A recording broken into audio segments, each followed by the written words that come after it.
Phina, what have you got, please? OK, in The Sun this morning, we're always talking endlessly about what they spend, and we're always wagging the finger and telling them off and whatever. And I think this is an extraordinary amount of money, but I would say that, from my point of view, politicians have a very difficult task.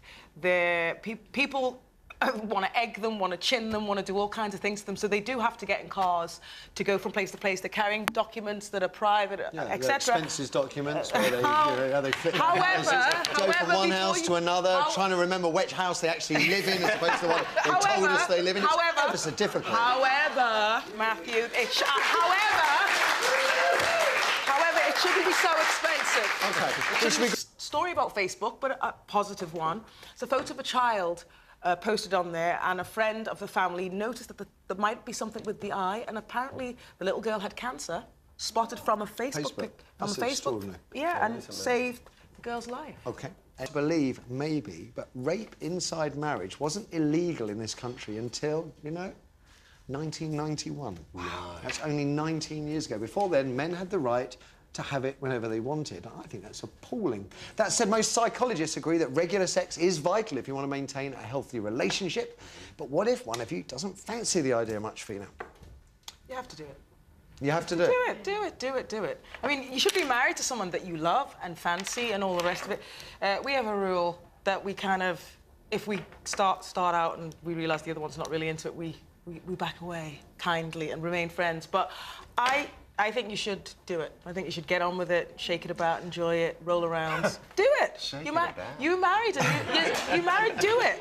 It's a vital part of your relationship. Not to make light. It's a vital part of your relationship, and hopefully and presumably you've married someone that you love and care about. And actually, in the Bible, in Ephesians, it says that you're subject to the husband, and your husband is subject to you bodily wise, and it's your duty. And I think it's a great duty. I enjoy my duty. Dib, dib, dib. I really do. Can I?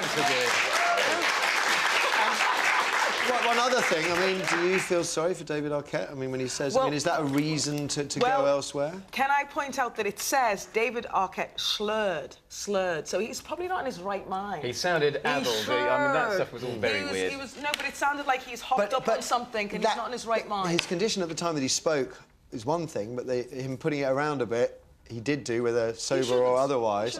He shouldn't. OK.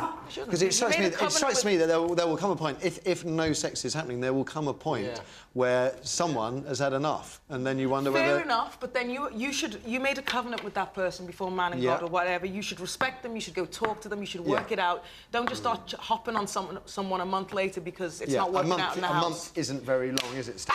Let's go to the phones. Kirsty. OK, first we have Stuart on line 1. Stuart, good morning.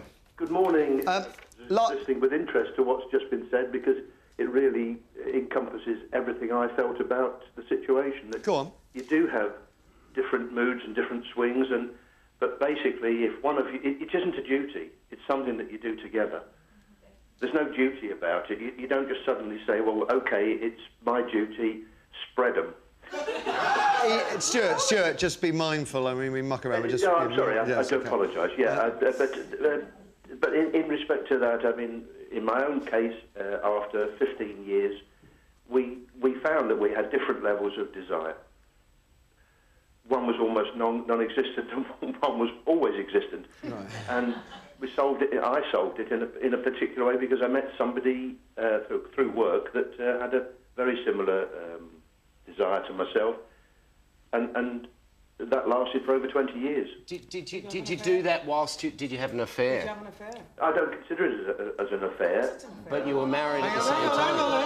Hang on. It wasn't an affair. It wasn't an arrangement. It was two people, you know, let's say, solving problems for themselves without destroying.